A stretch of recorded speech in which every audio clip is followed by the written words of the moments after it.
Hare Hare, Hare Rama, Hare Rama, Rama Rama, Hare Hare, Hare Krishna, Hare Krishna, Krishna Krishna, Hare Hare, Hare Rama, Hare Rama, Rama Rama, Hare Hare, Hare Krishna, Hare Krishna, Krishna Krishna, Hare Hare, Hare Rama, Hare Rama, Rama Rama, Hare Hare, Hare Krishna, Hare Krishna, Krishna Krishna, Hare Hare, Hare Rama, Hare Rama, Rama Rama, Hare Hare, Hare Krishna, Hare Krishna,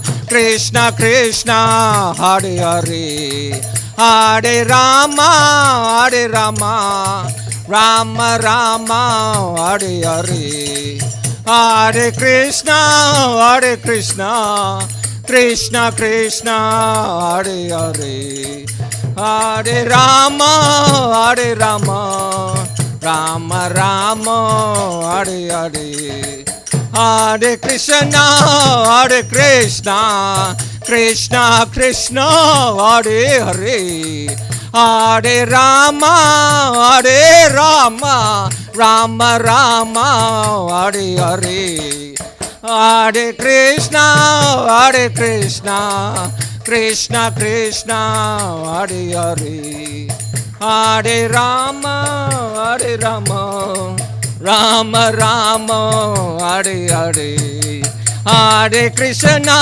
Hare Krishna, Krishna Krishna, Hare Hare, Hare Rama, Hare Rama, Rama Rama, Hare Hare, Hare Krishna, Hare Krishna, Krishna Krishna, Hare Hare, Hare Rama, Hare Rama, Rama Rama, Hare Hare,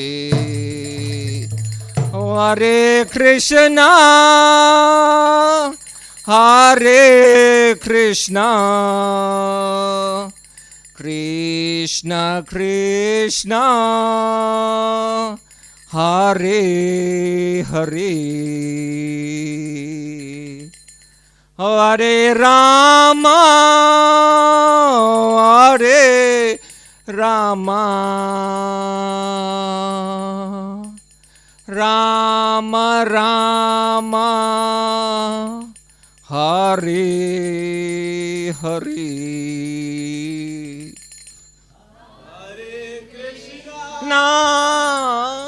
Hare Krishna,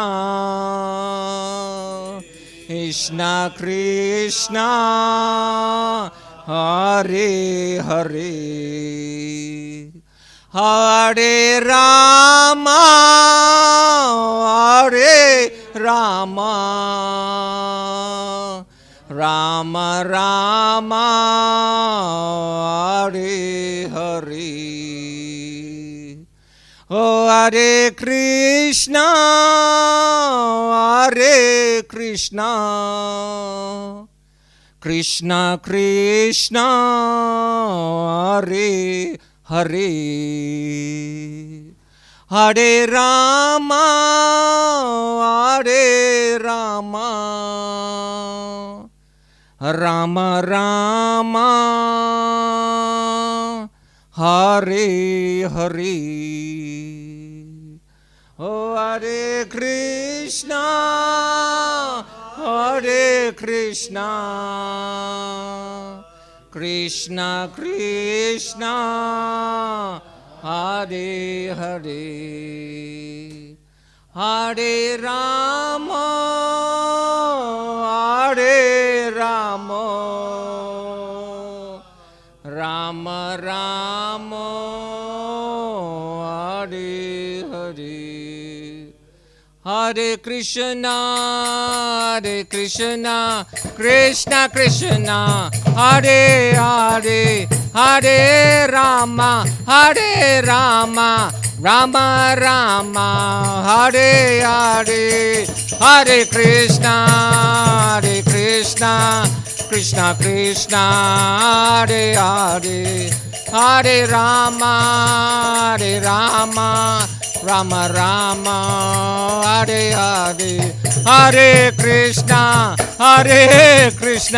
Krishna Krishna, Hare Hare, Hare Rama, Rama Rama, Hare Hare.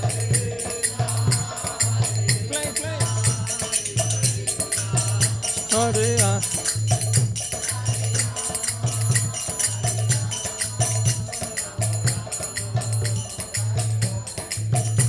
Oh, Hare Krishna, Krishna Krishna, Hare Hare, Hare Ram, Ram Ram, Hare Hare.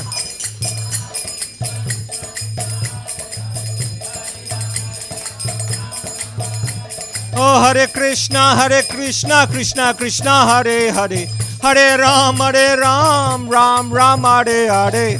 Krishna, Krishna Krishna, Hare Hare, Hare Ram, Ram Ram, Hare. Oh, Hare Krishna, Krishna Krishna, Hare Hare, Hare Ram, Ram Ram, Hare Hare. Hare Krishna, Krishna, Hare Hare, Hare Ram, Ram Ram, Hare. Hare Krishna, Krishna Krishna, Hare Hare, Hare Ram, Ram Ram, Hare Hare. Krishna, Krishna Krishna, Hare Hare, Hare Ram, Ram Ram, Hare. Oh, Hare Krishna, Krishna Krishna, Hare Hare, Hare Ram, Ram Ram, Hare Hare.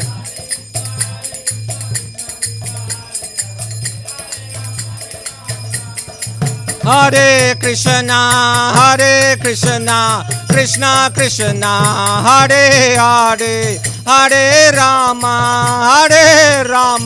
Rama Rama, Hare Hare. Hare Krishna, Krishna, Hare Hare, Hare Rama, Rama Rama, Hare Hare. Ajaya Radha Gokula Nanda, Radhe.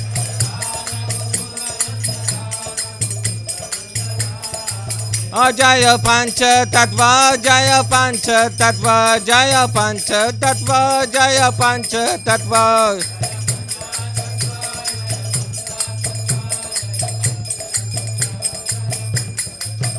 Jaya Gaurani Thai, Jaya Gaurani Thai. Gaurani Thai, Jaya Gaurani Thai.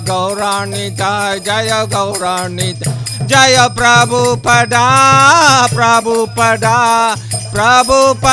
Jaya Prabhupada, Jaya Prabhupada, Jaya Prabhupada. Oh, Prabhupada, Jaya Prabhupada.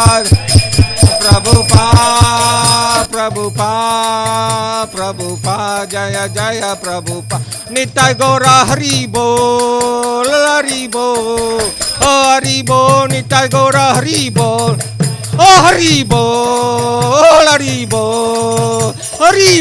Nitai Gora Haribol, oh Nitai Gora Haribol, Nitai Gora Haribol, Nitai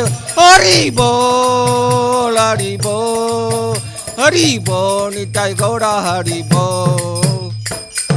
जय श्री श्री राधा गोखलानंद भगवान की, श्री श्री पंच तत्व भगवान की, Shri Shri गौणी Thai की, इसका फाउंडाचार्य शिला प्रभुपाद की, हरि नाम संकीर्तन यज्ञ की, निता गौर प्रेमानंदे हरि हरि हरि बोल, गौर प्रेमानंदे हरि हरि हरि हरि बोल, गौर प्रेमानंदे हरि हरि हरि हरि हरि हरि हरि बोल. हरे Krishna.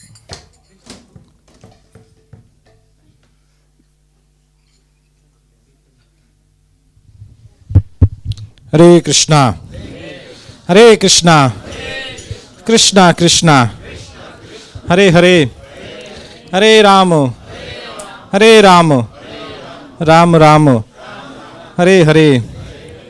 So on behalf of Srila Prabhupada in ISKCON Manchester, I welcome you all to our Sunday Feast program. Today we have amongst us His Grace Praghosa Prabhu. Many of you know Praghosa Prabhu. He visited, he visits at least once a year over to our temple. But those who know him very closely, he is our GBC. GBC means Governing Body Commission. If you know a little bit of history of ISKCON, ISKCON has no single leader as a top authority. Every region in the whole world is represented by one particular leader. So Praghosa Prabhu is our GBC for UK and Ireland, and I'm sure a few other countries as well. So today is very kindly agreed to come to our temple in this month of book marathon. Of course, many of our devotees are also today right now in the street, doing book distribution, but he decided to come today to our program. So today he's going to speak on a topic called Share Our Good Fortune. So it's a very wonderful topic, and he's very qualified to speak on topic because he has tons and tons of experience of preaching in different places in the world. So please welcome by Prabhuji by 3 times loudly chanting Haribo, Haribo, Haribo. And I just humbly request all the devotees, if you can just switch off your phone, that'll be great, because when the class starts, one phone rings and everybody's attention comes to you, and probably you have to give the class. So if you don't want to give class, please switch off your mobile phone. If you don't know how to switch off your mobile, please let me know. I know many mobiles how to switch it off. Yeah. Hare Krishna. Hare Krishna, Radha Mohan Prabhu. Thank you. Is that on? Thank you very much, Prabhu, for that nice introduction and nice comment on the mobile phones. The best is if the mobile phone rings, that the person answers it, puts it on loudspeaker, and we can all hear the conversation that they have. And see if it's a Krishna conscious one. Very nice to be back here in Manchester. I think I was here about 8 months ago or something. Was it 8, 9 months ago? Was it? Something like that. But anyway, very, very nice to be back. As Radha Mohan Prabhu said, it is during, as the song goes, it's the most wonderful time of the year. And it is also the most wonderful time of the year for devotees, ISKCON devotees, because it's the Prabhupada Marathon, which means we all get another chance, an extra chance, an additional chance, an even more auspicious chance to engage in the service of Krishna. Radha Mohan also said, he was also mentioned about the topic being, do you want to say it again? Did I get it wrong? Sharing our good fortune. So, there's nothing more, or our good fortune, there's nothing more that typifies it as having the opportunity to chant the Hare Krishna mantra, and particularly to chant the Hare Krishna mantra together, and also in this age that we live in, it's the best way to make spiritual progress, chanting this mantra, which to some degree can seem a little mystical. Why the chanting, and we can talk about that a little bit, why the chanting of a mantra should be so beneficial for spiritual advancement. But the essence is that in spiritual life, everything that is spiritual and connected to Krishna is transcendental, and it's not it's interchangeable. It's described in the spiritual world that we can taste through our eyes, we can see through our ears, and all of those kind of things. Everything is interchangeable. So a mantra, the word Krishna, meaning the most beautiful, all-attractive person, is not just a word, and it's not just a name. It's not just something we see written on paper, but it's actually non-different than Krishna. We see Krishna here in picture form and also in deity form, Gauna-tai. And we understand that Krishna is also non-different than his form, his Archa Vigraha form. But it's also the same for the name. The name of Krishna is non-different, so that when we chant Krishna's name, it's described that as soon as we chant, this name descends from the spiritual realm, so it's coming from, this place that is so far away. It would take us... Somebody tell me how long it would take to get there in an airplane? It took me a long time to get from Dublin in an airplane today because the flight was delayed. So they'll probably be delayed too. But anyway, we would never get there, basically. Yet this name immediately comes from that place, instantly. And it comes in through the ear, we hear it, it dances on our tongue, it's described how it dances on our tongue, it enters our heart. And then it starts this process of cleansing the heart. I remember hearing that the very first time, practically I think the very first time I ever came into the Association of Devotees, I heard somebody make that point. And I remember thinking to myself, I don't have a dirty heart. I've got a good heart, And actually, everybody is thinking, practically, everybody in the material world thinks like that. And we see it this time of year, actually. Christmas time is an interesting time. Because there's this feeling of goodwill. You even see it in the airport, people coming, and, the pilot, when he lands, he says his bits and pieces, and he says, and a happy Christmas to everybody. And everybody's in this kind of mood of being happy and joyful and pleasant and kind and giving and all of that. So everybody is thinking that actually, hey, I'm a good person. There's nothing wrong with my heart. And I remember distinctly thinking that when I first heard a devotee mention that. And then I began the process of chanting Hare Krishna and the process of devotional service. And as Prabhupada describes, Prabhupada gives the example, I'm talking now and I haven't chanted Hare Krishna, I'm sorry, but Prabhupada gives the example of walking into a room that you left a year ago, 5 years ago, 10 years ago, and you left it perfectly clean and tidy, and everything was in its right place, everything was in order. And you come back a year later, 5 years later, 10 years later, and you walk into that room, and it looks fine. It looks actually organized and tidy and clean just as you left it. But of course, in the interim period, and anybody who does any housework at home, how many men in the room do housework at home? We have a lot of liars with us today,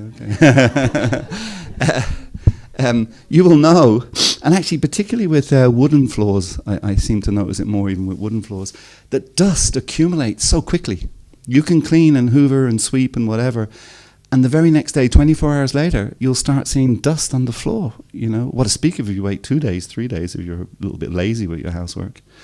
Maybe some of the ladies can put their hands up to tell me, any of those men who put their hands up saying they do housework, how often they actually do it. They probably do it once a year, right, at Christmas time. So the dust accumulates very, very quickly like that. So when you come into that room, it may look tidy and organized, a year being away, 5 years being away, whatever it is. But if you look more closely, there'll be a big film of dust covering absolutely everything. And then, of course, once you start to clean that, initially, once you start, everything becomes quite chaotic, and then you start thinking to yourself, boy, why did I bother starting? I'm making a complete mess here, and then you have to spend a whole however long to make sure you get it clean properly. So Prabhupada gives that example about the heart, about our hearts. They may look clean. We may think that they're clean, that they're all fine. But once we start this process of cleansing the heart by chanting Hare Krishna, etc., then we see what actually is in our heart or on our heart or whatever. And I remember that so distinctly.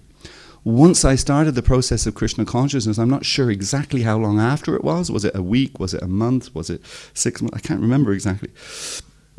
But I distinctly remember thinking, that is what that devotee was talking about when he said this is a process for cleansing the heart. So at that point I thought, nothing wrong with my heart. But once I started the cleaning process, I really realized, wow, I practically didn't even know what the word envy meant. Now I can see how envious I am and how selfish I am, how greedy I am, etc., etc. But of course, Prabhupada says, don't be discouraged. That means the process is working. It's actually working. There would be something very, very weird if you started chanting Hare Krishna and that didn't happen. So that's a very good sign. The process is working, and all we have to do is keep following through with the process, just as we would keep following through with the cleansing of the room, and eventually all that dust would be gone and the room would be perfectly clear. So it descends from the spiritual world into the ear, dancing on the mouth, into the heart, starts that cleansing process, and that's a little choppy for a little while. It's a little bit, wow, can I reverse this process and think myself to be really good again? Keep going, and we'll get through all of that. But that's one of the complications in the material world with the non-devotees.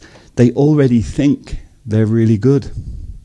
And if you're thinking like that, if you're thinking something that is wrong, it's very hard to rectify.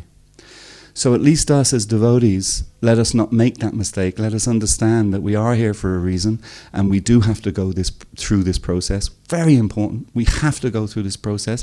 And when we come out the other end, just like if you wash your clothes or whatever it is, 40 degrees with your Purcell or your Ariel or whatever the thing is, if you follow the process properly, when you open that door at the end of the hour or however long it takes, you take out the clothes and they're clean. They're genuinely clean. They smell nice, they're fresh, they're completely clean like that. So the same way with our hearts. If we go through the process, don't try to skip, don't try to short circuit it and think we've already achieved the goal. Just completely go through the process. A little bit like taking antibiotics, right? That if you take them, you think you're better, you stop, don't take them all. Next thing, the problem comes back. So the same with the process of Krishna consciousness. And of course, as Krishna tells us in Bhagavad Gita, Raja Vijay Rajaguyam Pavitram Vedamutamam Prakshakshavagamam Dharmam Susukam Kartam Avyayam, that the process is joyfully performed. It's a happy, joyful experience. Chanting Hare Krishna, particularly in the association of devotees, it's a very nice thing. So even when the process is complete and our hearts are pure and clean, it's not that we stop glorifying Krishna, both because it's glorification of Krishna, but also because it's something that gives us, it gives us great satisfaction and bliss just by chanting Krishna's holy name. So I'll do that for a few minutes, and then we'll talk. And then if anybody has any questions or comments, please feel free to offer those. Hare Krishna, Hare Krishna,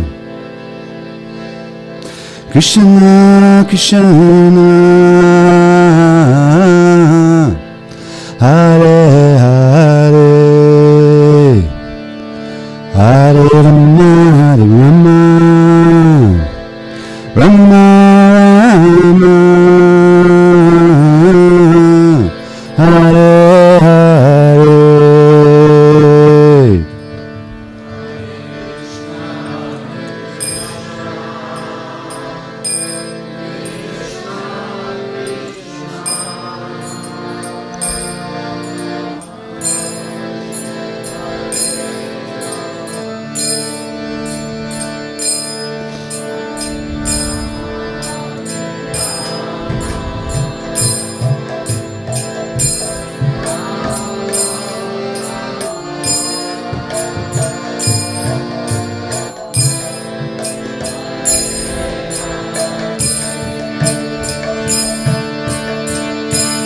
Hare Krishna, Hare Krishna, Krishna Krishna, Hare Hare, Hare Rama, Hare Rama, Rama Rama.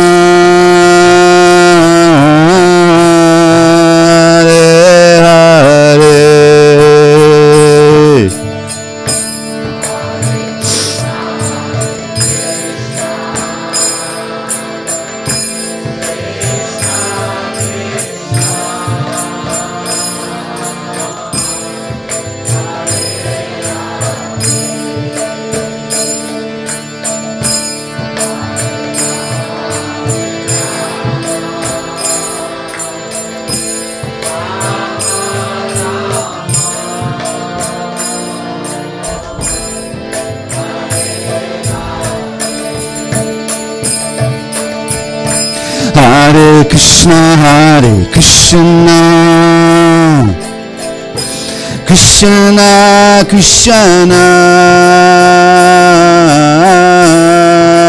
Hare Hare Rama Hare Rama Rama Rama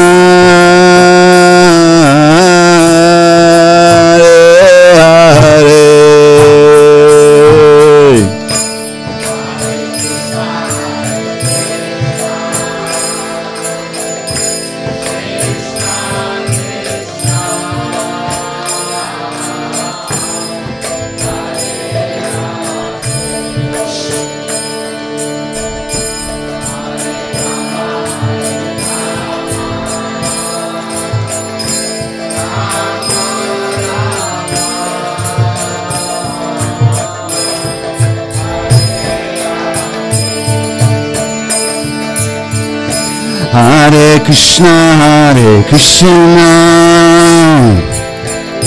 Krishna Krishna Hare Hare Hare Rama Hare Rama Rama Rama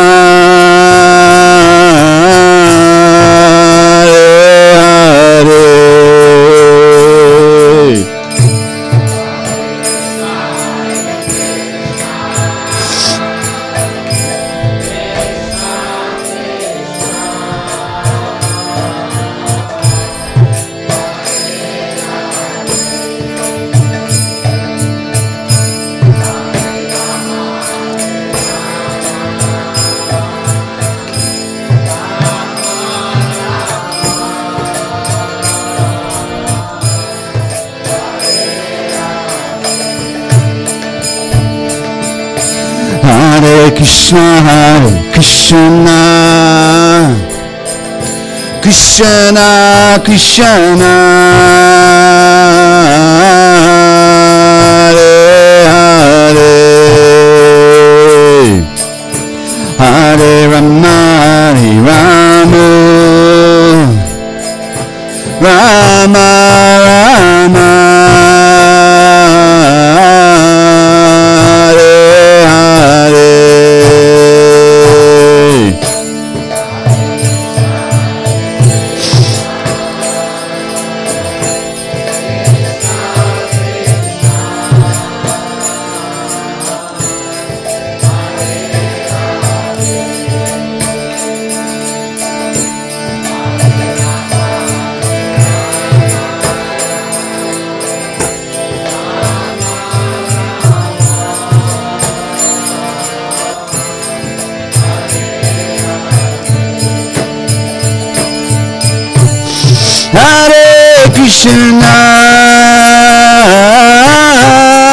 Hare Krishna Krishna Krishna Hare Hare Hare Rama Hare Rama Rama Rama Hare Hare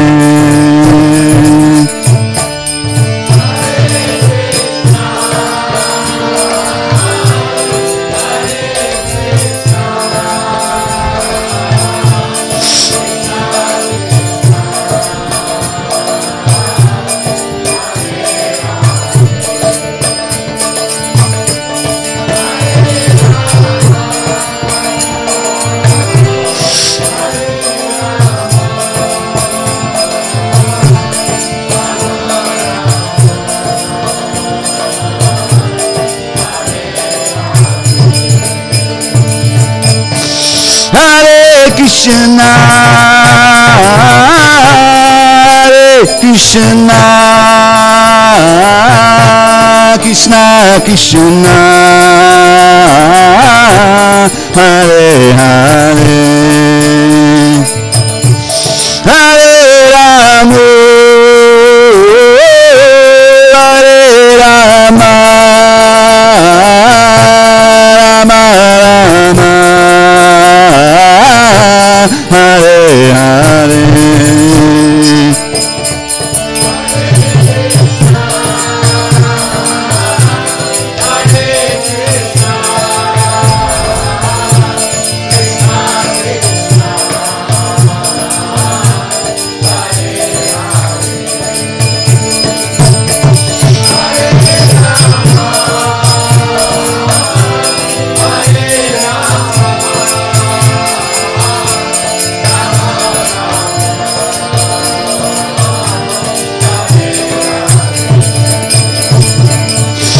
Hare Krishna,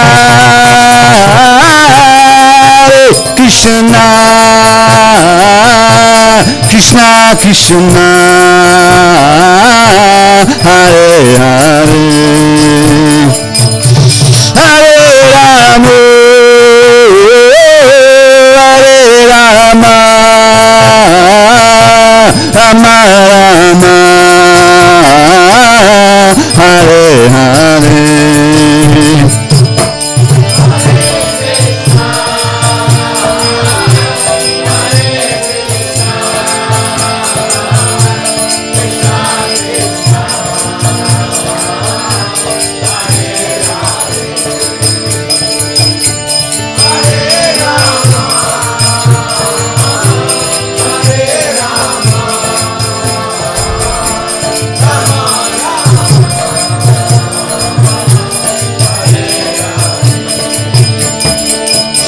Hare Krishna, Hare Krishna, Krishna Krishna, Hare Hare, Hare Rama, Hare Rama, Rama Rama, Hare Hare.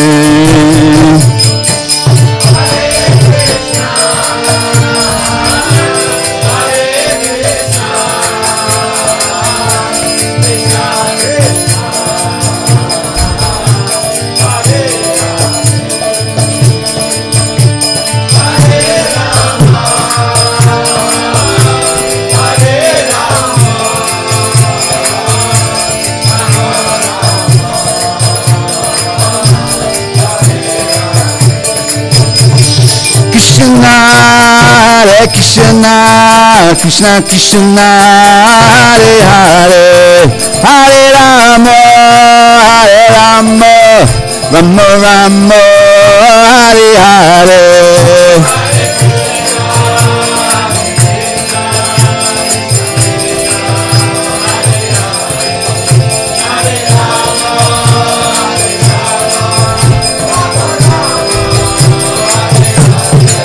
Hare Krishna, Hare Krishna, Krishna Krishna, Hare Hare, Hare Rama, Hare Rama, Rama Rama, Hare Hare, Hare.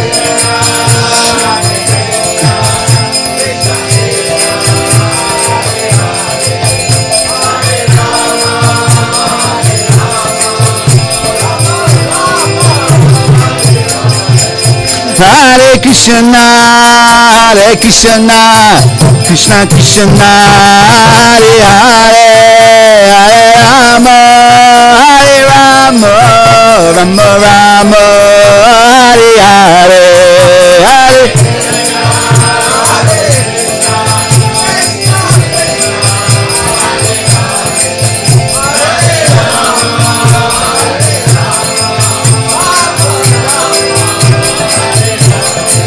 Hare Krishna, Hare Krishna, Krishna Krishna, Hare Hare, Hare Rama, Hare Rama, Rama Rama, Hare Hare, Hare.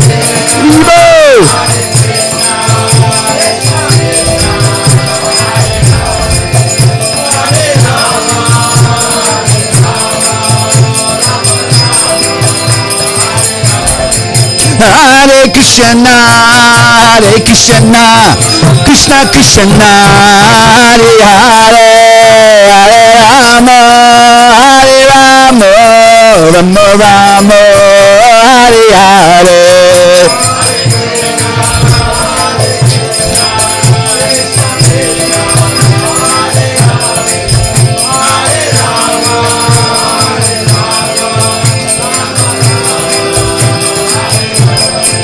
Hare Krishna, Hare Krishna, Krishna Krishna, Hare Hare, Hare Rama, Hare Rama, Rama Rama, Hare Hare, Hare.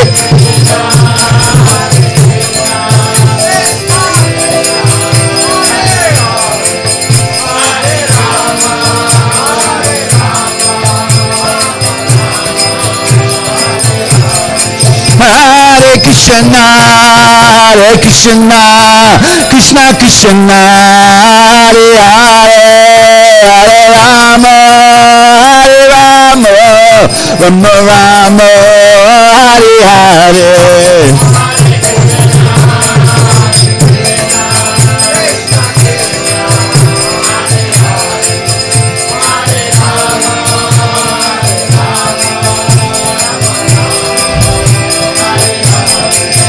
Jai Prabhupada, Prabhupada, Prabhupada, Srila Prabhupada, Jaya.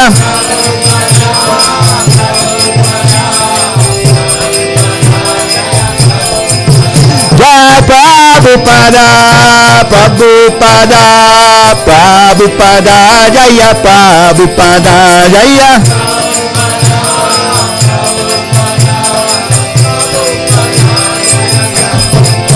Jai Gauranitai, Gauranitai, Gauranitai, Jaya Gauranitai, Jaya.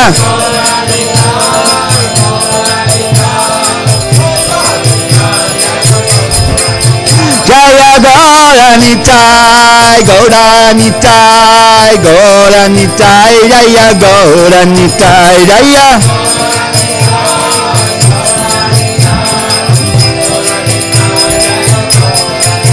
Jaya Nitai Sachinandana, Nitai Sachinandana, Nitai Sachinandana, Gaura Hare.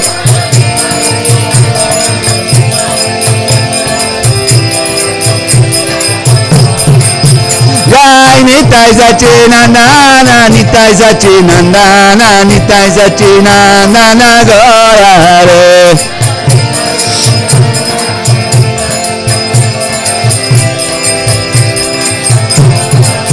Haribo, Haribo, Haribo, Nitai Gaura Haribo.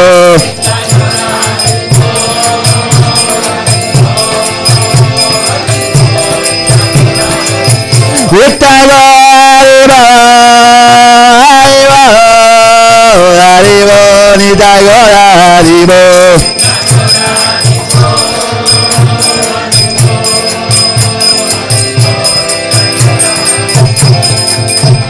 Nitai Gaura Haribo, Haribo, Haribo, Nitai Gaura Haribo.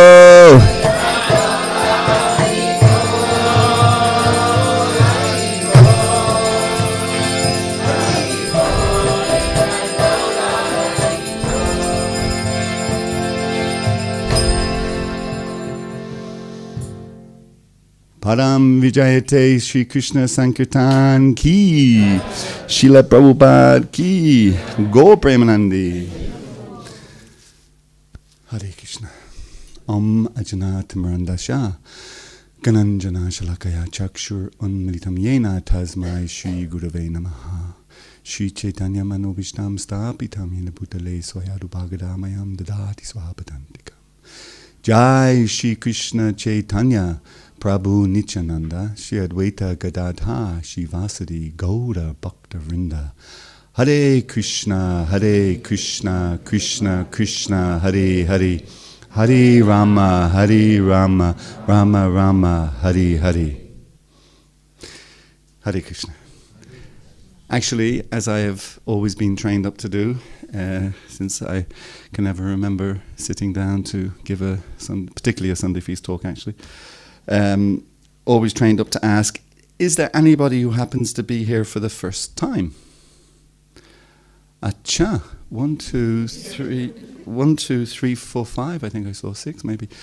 And then I have a follow-up question from that question.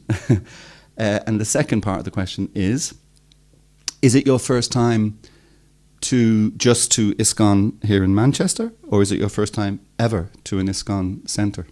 So all those just here, so you've been to ISKCON. Is any of the people who put their hand up, is it their first time ever to an ISKCON centre?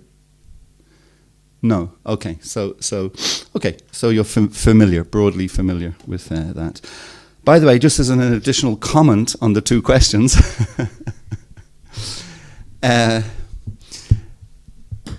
an additional comment on the two questions is, we should always, all of us, every one of us, we should always endeavour when we're coming to a Sunday feast program at the temple, we should always endeavour to bring a friend. We may not always be able to do it, but we should always try. We should always try to bring a friend. So as that when somebody like me asks that question, is anybody here for the first time, we will always get, a few hands that will go up, that it will be their first time ever to a Hare Krishna centre. Because on the topic that Radha Mohan Prabhu asked me to speak on, it's kind of like everything in life. It's like a pan balance, So on one side, we have this huge amount of things to be grateful for as it relates to Krishna consciousness and all the things that we've been given and come in touch with. This ginormous thing, if you put the weight on, the other thing shoots up like that. So you put a weight on, we got all this incredible benefit. On the other side of the scale, the only thing that we have to give back in return for all these incredible things, benefits that we have on one side, the only thing that we have to give back is our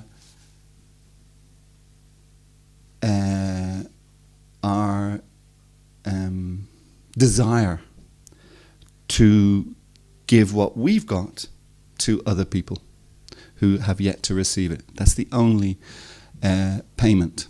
Prabhupada used to talk about that being the only payment, because at that time, and I'm sure it's still the case, you can find people who will sell you mantras for huge amounts of money. Huge amounts of money. It still goes on, actually, and they're secret mantras, just a mantra, just for you. But of course, everything in Krishna consciousness in that sense is free. It's completely free. There's no charge, except that we try to reach out to other people like that. So on that subject, this year, as I'm sure you're aware, is the 50th anniversary of ISKCON in the UK. It was literally just 3 months ago, September, October, November, December. Yeah, so it was 50 years and 3 months ago that ISKCON was formally established here in the UK, in London. I mean, everything in the UK gets started in London, right? It was such a frustration for people up north, London, So it was started 50 years ago and 3 months ago. So this whole year we've been celebrating our 50th anniversary. And I want to just relay a story that some of you are probably familiar with. But at the end I want to connect it, not just connect it because it's a true story, but just to highlight the modern day connection with the ISKCON, the Hare Krishna movement, as started by His Divine Grace A.C. Bhaktivedanta Swami Prabhupada. And that is, you will know, 5,000 years ago, Krishna's grandson, Vajranabha, he established the first Radha Govinda or Govindaji temple in Vrindavan. 5,000, actually it would be 5,225 years ago, something like that. So it's actually, we say 5,000 years, but actually it's now like, because 5,225 or 26 even, whatever it is exactly, that 250 years or 256 years, actually in the context of our lifetime is a huge length of time. We'd lived 3-4 times in that space of that 250 odd years. But somehow or other we discard it as being almost irrelevant, and we just say 5,000 years ago. But actually, it's significantly more than 5,000 years ago. So he established the first Govindaji temple in Vrindavan, and then the first invasion of the Mughals came into India, and they came from the north, obviously, because that's the countries they were coming from.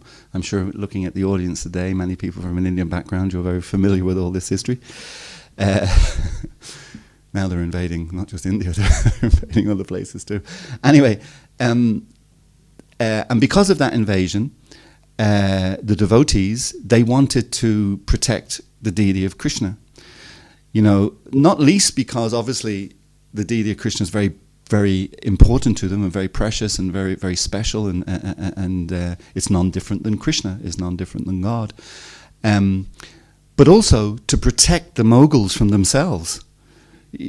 That's a big thing. That's why, we're told that we shouldn't give faithless people instruction in Krishna consciousness, because they may be offensive towards it, and then you do more harm than good. So you have to sort of be careful in that sense. Of course, at the same time, we don't overly emphasize that point, because we do want to connect with as many people as possible. But when we see serious resistance and people, then we back off, because we don't want them to make their situation even worse by offending devotees or offending Krishna, offending the holy name like that. So that was another motivation for protecting the deities, that the Mughal invaders wouldn't just make their situation even worse like that. So what they did was, they at that stage, 5,200 odd years ago, they 200. It's 226, is it? Okay. It's 226. Oh, I said it. I say. So you're quoting me. That's what Prabhupada calls the blind leading the blind. Now he's quoting the exact year based on me quoting it. Thank you. So what they did in those days to protect the deity in such a situation like that, and sometimes these things were done in a hurried way. They didn't have so much time and all of that kind of thing. They didn't have WhatsApp in those days to tell, hey, the Mughals are coming from Delhi, so you've got about 3 days before they reach Vrindavan. It's like, didn't have that. So sometimes they were taken by surprise. So what they did was they buried the deity like that. They would put the deity in a nice box or container like that, and then they would dig as deep as they could, and they would bury the deity, in the hope that in the future, and maybe they would even leave word of mouth like that, in the future that someone could come and find those deities and reinstall them and re-worship them and start the whole process again. But at least they would bury them just to protect them from the Mughal invaders like that.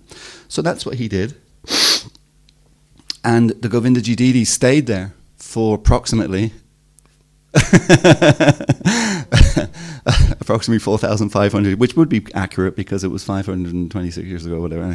Anyway, approximately 4,500 years this deity remained. It's interesting, gosh, should I go on to that subject? I probably get completely diverted, But I read recently, a subject that really fascinates me. Fascinates me mainly because I think the first book I ever read, Christian conscious book I ever read, was The Science of Self-Realization. And that's like such a powerful book. It's just such a powerful book, actually. We've changed the name of it now, of course. What do we call it now? Oh, no, we do. We still call it Science. We changed the cover. We changed the picture. Anyway, it's such a powerful book. But then I think the next book I read, or the next book that really hit me as being incredibly powerful, because, you come up in a Western background, and you're taught in school all these different things. So the next book I read that just, it was literally like a juggernaut kind of hitting you in the head, It was metaphorically, it wasn't like a juggernaut hitting you really, but metaphorically, was Life Comes from Life. I don't know how many of you read that book, but particularly the end of that book at the back, where Prabhupada's giving instructions to his devotees they're having debates with scientists and all of that, and Prabhupada's kind of behind the scenes, giving them ideas and giving them suggestions like that. But you can just see how fired up Prabhupada is in presenting the theistic version of the creation of the universe as opposed to the atheistic version, which we all grew up with in school, etc., even though I came from a Christian background. So Life Comes from Life, just really powerful presentation.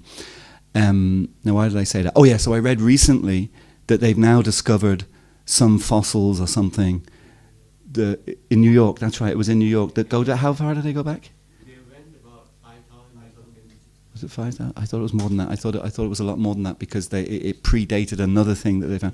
So the point being that they're always finding new stuff.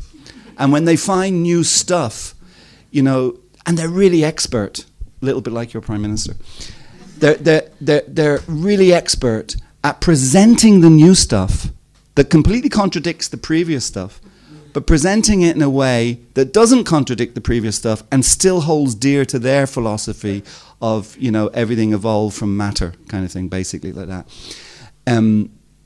Actually, it's really interesting that they found... they do struggle with this. Of course, what they do is they change names. That's how they do it. They change names. But they found a lady, a woman, because they thought the oldest fully formed Homo sapien literally means human being, was whatever it was. And then they found one that was literally tens of millions of years older than their first one. And now it's kind of like, wow, we got a problem, because we said that this was the oldest one and everything started from this and everything started here. Now we found this other thing. Well, that's why this devotee Druta Karma wrote his book Forbidden Archaeology, because that's their first instinct. Their first instinct is, once they find something that doesn't tie in with their theory of evolution, they want to suppress it. Or what they do is, if they figure out a way to explain it that still can fit in with their theory, then they'll resurrect the story and present it that way. So they change the name. So they say, this isn't a Homo sapien, this is a Homo Prisian or something. They have all these different words. Homo is the first part of the word, but then they have all these different second parts. Again, so this wasn't she wasn't a Homo sapien because she had a slightly raised forehead, or she had a slightly, a slightly pointy nose, or whatever, whatever tiny little thing they can come up with as some kind of difference. Now, of course, we know we sit in this room, every single one of us looks different. If we look at our skeletons, they'll all be different shapes and sizes and whatever. But they do this, they're so devious, actually, just to... and the whole motivation, of course, is to deny the existence of a creator, to deny the existence of a supreme being. And why do they want to deny the existence of a creator and deny the existence of a supreme being? Because then, if they can deny that, they can present themselves as being supreme. And on the converse of it, if someone is superior to them, then in theory, if you've got somebody superior to you, you should pay that person respects and you should effectively surrender to them because they're superior to you. So they want to deny that because they do not want to accept that somehow or other there is something or somebody who is superior to them like that. So yeah, finding things in the ground. So 4,500 years the deity stayed in the ground like that. And then Lord Chaitanya came 526 years ago. And of course, Lord Chaitanya, we know, is on our altar here, both in picture form, in the Panchatattva, and then also in deity form, Gaunitai. And he came, and of course he gave us the chanting of the Hare Krishna mantra. This is what he said, your minds are crazy. Anyone who thinks their mind is not crazy is even more crazy than if they understand that their mind is crazy. They're still crazy when they understand their mind is crazy, but you're getting on the path of not being crazy. But if you think that your mind is not crazy, then you'll never ever not become crazy. Krishna tells us in Bhagavad Gita, Udared Atmanatmanam Natmanam Uvashadayet, that the mind is our greatest friend and it's also our worst enemy. And then he defines how it's our greatest friend and how it's our worst enemy. It's our worst enemy when we are not in control of it. The mind is just like the control panel. On every computer you've got a control panel. Actually, not just computers, you've got control panels now on little watches and everything. But anyway, your control panel. So the mind is like the control panel for the senses. The senses just want to enjoy all the time. But the control panel, the mind, is the one that controls the senses, that says, yes, I'll let you enjoy, or no, I won't let you enjoy, like that. Of course, above the mind is the intelligence and ultimately the spirit soul. But if we're in control of our mind, we simply say, yes, you want to touch that, yes, you want to taste that, yes, you want to look at that, yes, you want to smell that, yes, you want to do whatever, what's the other one, hear that or whatever. You want to do that. But that's not good for me. And the classic one is, say, for instance, smoking cigarettes is a brilliant one. I give talks in schools quite often, and leaving such students, sort of 17, 18 years of age, children like that, when you're presenting Krishna consciousness. And a very common question you get at the end of the talk, you ask for questions, they'll say, well, they don't ask a question, they make a statement often. They'll say, because they've Googled the Hare Krishnas or whatever, and they'll say to me, can you imagine them saying this to me? It's kind of funny when you think about it. But they'll say to me, oh, you're not allowed to smoke. And I look at them and I say to them, really?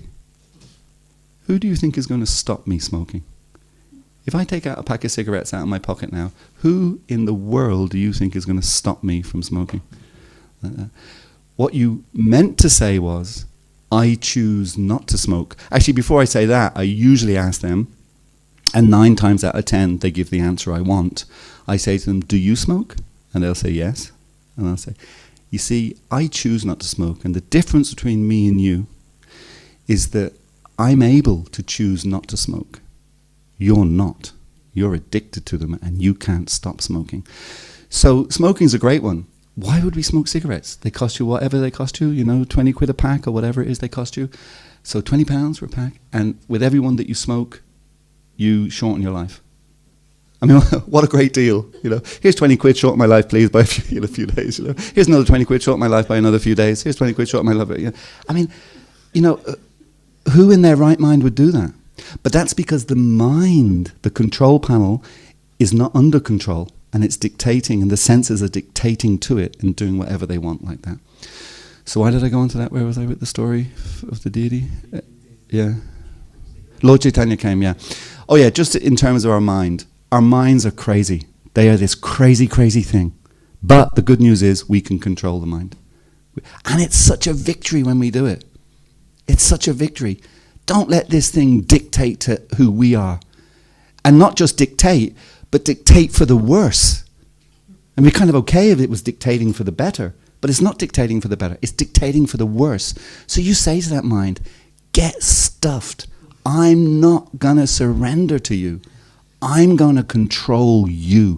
And the liberation that we feel from actually doing that and achieving that is just phenomenal. It's absolutely phenomenal.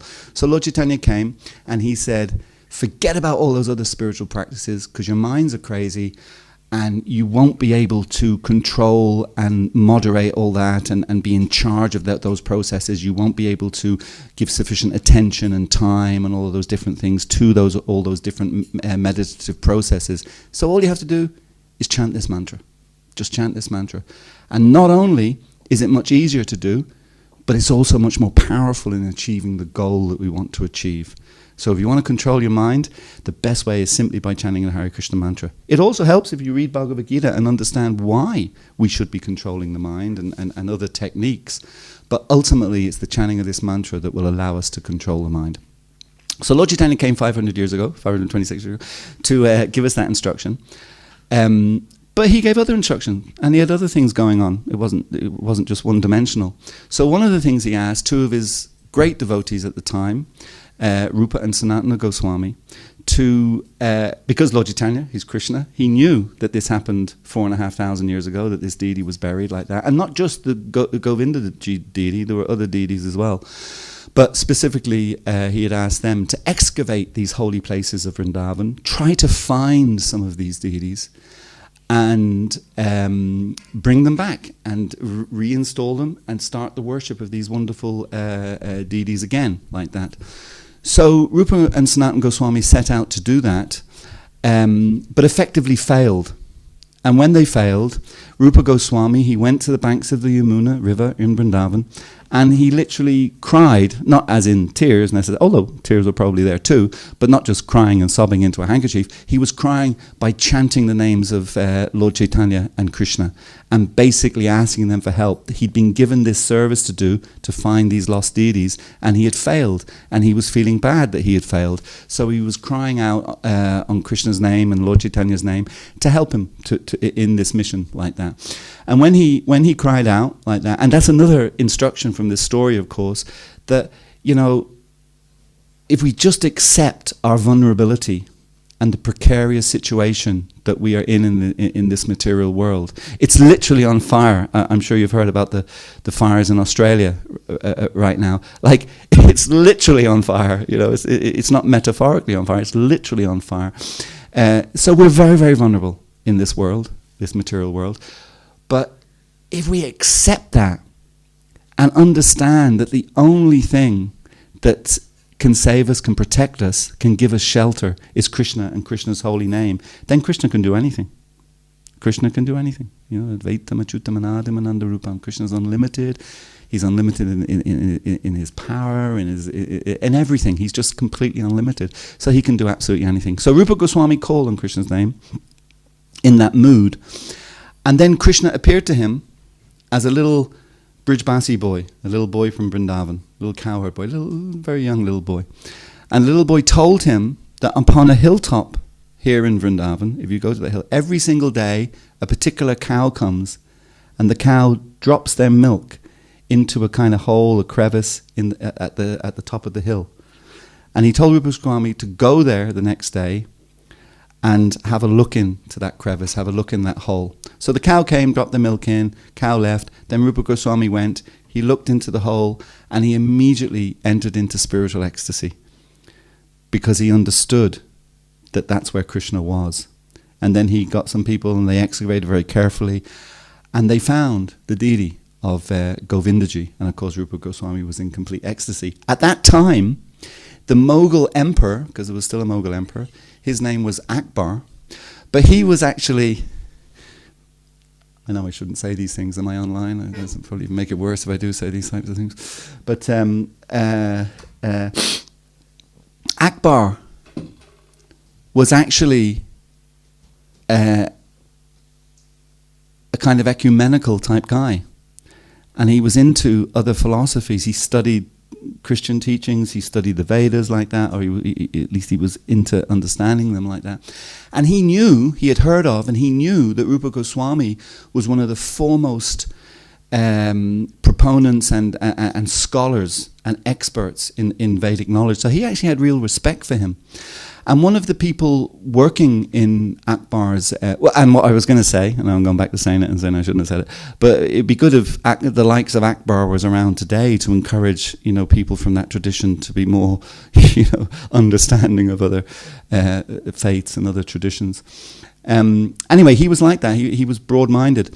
And one of the people working for him was a gentleman called Man Singh, who also was he actually went to Vrindavan at one point and met Rupa Goswami, and he was totally inspired by Rupa Goswami, his knowledge and not just his knowledge, but his actual devotion. He could see that it was, because knowledge, gyan, is one thing, but then vigyan, realized knowledge, is a completely different thing. So he could see that Rupa Goswami was not just a jnani, but he was vigyan, he was realized in all of this knowledge. So he decided to finance the building of another Radha Govinda temple in Vrindavan. So that's 500 odd years ago, like that. And that's what they did for however long, and he paid all the money, any money that was needed. And I think it was Raghunath Das Goswami who kind of oversaw the construction. It wasn't Rupa Goswami himself, but it was his inspiration. And they started building. 4 stories, 5 stories, depending on whether you call, I don't know if you know this, maybe this was one of the reasons why people voted for Brexit. But in the UK and Ireland, actually, and we're in the EU, the ground floor is considered the ground floor. It's not considered one of the floors. So if you've got a bit like here, you would say you have a 1-story building here, unless you have another one on. So you have a 2-story building. But if you're on the continent, they would call this a 3-story building. So, people have different understandings of what the stories are. So depending on what definition you use, it's a 5-story building or a 4-story building. But anyway, they built this wonderful temple and beautiful temple, and the altars were all gold and silver and marble, and there was just this extraordinary temple for Govindaji to be excavated from the 4,500-year burial in the ground to now being put into this absolutely magnificent temple on a hilltop in Vrindavan. And I'm sure many of you have seen that temple now, because it's a little different now, but many of you have seen that temple in Vrindavan. Anyway, so they completed the building of that temple. Less than, I think, 100 years later, there was a new emperor, or a new emperor, Mughal emperor, in that part of India. And he would have been based in Delhi. And he was the awful, he's got an awful name as well, to say Aurangzeb, right? Aurangzeb, not Ao. Or. You say Or. Well, you're wrong. Aurangzeb, whatever his name is. So he wasn't like Akbar. He wasn't like a kind of an ecumenical type guy. He was a little bit different. He just hated anything that wasn't from his own tradition like that. So one night, the story is that one night he was sitting in his quarters, about 90 miles away, and he was looking at a beautiful cloudless night, and he was looking at the stars. But then he noticed this light in the distance that was obscuring his view in a particular part of the firmament or the sky, night sky. And he wanted to know what that was.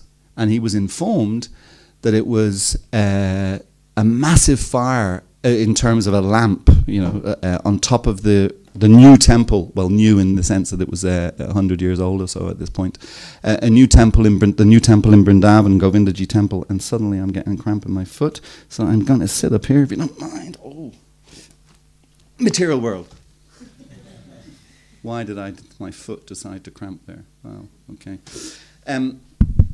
So he saw this light and was informed that it was actually a lamp glowing on top of this temple.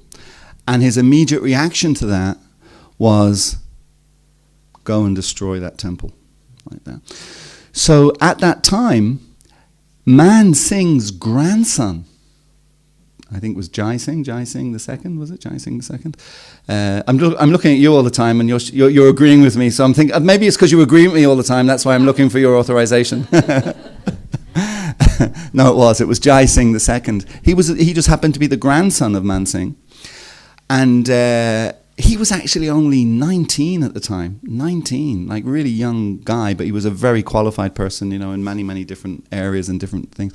And he was literally in Delhi at the time, and he heard that this was happening, and Aurangzeb had, told them to go and destroy. So he immediately set out for Vrindavan, and exactly the same as Krishna's grandson 5,000 years ago in terms of protecting the deity. How can we protect the Govindaji deity? He knew that they couldn't protect the temples, because you can't bury a temple, or you can't sort of put a temple on the back of your truck or whatever and take it away. But at least the deity could be protected like that. So he went there, and he arranged for the deity to be taken to Jaipur. At that time, it was a different Jaipur, in the sense it's been rebuilt since by him, actually. But at least it was a more protected area. It was further away. It was more protected, whatever like that. So he arranged a meeting for the deity for that to happen to the deity, to be brought there for protection. When Aurangzeb's men got to Vrindavan, they then set about destroying all the temples. And that's why that temple that you see today is just one story or two story, again, depending on your definition of stories. Because his men then dismantled it with their elephants and all the different things, whatever way they did it. They did it quite neatly in one sense, because the way it's left, it looks kind of neat. But they destroyed like that. And they were going to ground it, raise it to the ground, but when they got to that point, the whole ground started trembling like an earthquake and whatever, and so many different kind of things. And his men just, because they knew, we instinctively know that, we instinctively know. Why should we destroy anything, and why should we inflict, something on people that people don't want like that? So people know that instinctively, we know. So his men, when they saw that, they thought, wow, this is a sign, whatever. So they all just fled and left the temple as it was, and that's why we see it in its current state. But the deity then was brought to Rajasthan, and then Jai Singh II, he then rebuilt the whole of the Jaipur city. And the center of that city is the Govindaji temple. I'm sure some of you have been also to Jaipur and seen that temple, and that's the center of that city now in Jaipur, Govindaji. But the reason I wanted to tell that story, and as it connects to the 50th anniversary, is that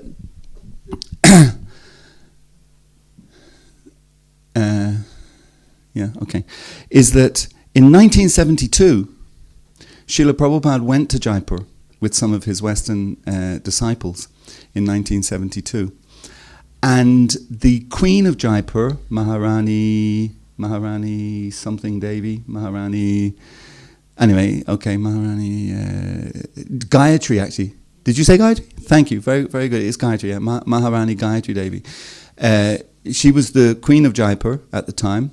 I assume she's not now, I guess. Maybe she is. I'm 72. Anyway, she was the Queen of Jaipur at the time. And she heard that Srila Prabhupada was in Jaipur and with some of his disciples. And she asked if she could see Prabhupada. I'm not sure exactly how that took place, but she wanted to see. Anyway, she got to see Prabhupada. And she was so inspired by what Prabhupada was doing. And that goes back to the very first comment I made about inviting a friend, because that's what Prabhupada did. Prabhupada took this priceless and matchless and precious message from India, the message of Krishna consciousness, the message of the Vedas. He took it from outside the Indian subcontinent for the first time ever and transplanted it into the West. I mean, I wouldn't be sitting here today talking if Prabhupada hadn't done what he did in 1965. And she was so inspired by that and so impressed with that. And she, of course, knew the whole history of the Govindaji deity and the whole thing like that. That what did she do? She had life-size, beautiful Radha Krishna deities, marble deities, made that were in the likeness of the Govindaji deity, the original Govindaji deity that's in the temple there in Jaipur. And she gave them as a gift to Srila Prabhupada, which is just, quite, personally I think quite an amazing thing. But the reason I'm telling the story is that what happened to those Radha Krishna deities, does anybody happen to know, just a matter of interest? No? Prabhupada took them, as he did with Radha Londonishwar. That's another far-out story that we probably heard if we were at the Spectacular last month. Anyway, so Prabhupada, he was given this as a gift, the Radha Krishna deities, and because it was made in the likeness of the original Govindaji deity, these deities are called Radha Govinda.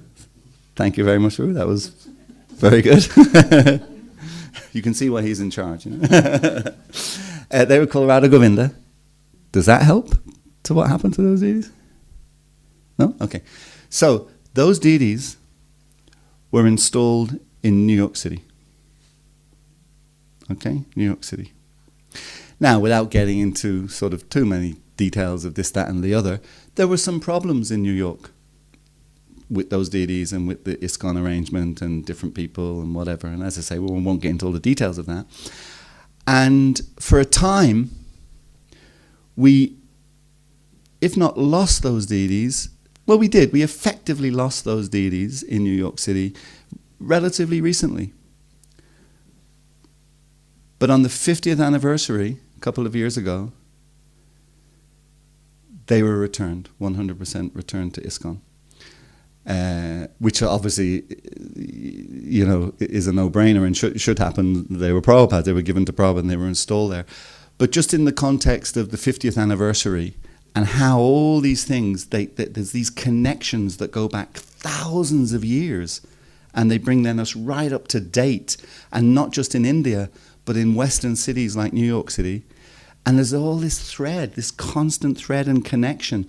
And yes, just like we had problems 5,000 years ago in India when they had to bury the deity in the ground, and then 4,500 years ago the deity was found and a beautiful temple was built, and then we had more problems, and Aurangzeb came to destroy that new temple, and then the deities were taken to Jaipur, and then the whole story there. And then, because of that, this lady gives Prabhupada this wonderful gift, and then those deities are taken to New York, and then we have a problem in New York, but then that problem is resolved in due course of time. The very last verse in the Bhagavad Gita, Yatra Yogeshvara Krishna, that wherever there is Krishna, there will always be victory. Actually, Jaipur, that's what the city Jaipur means. It means for great victory or whatever.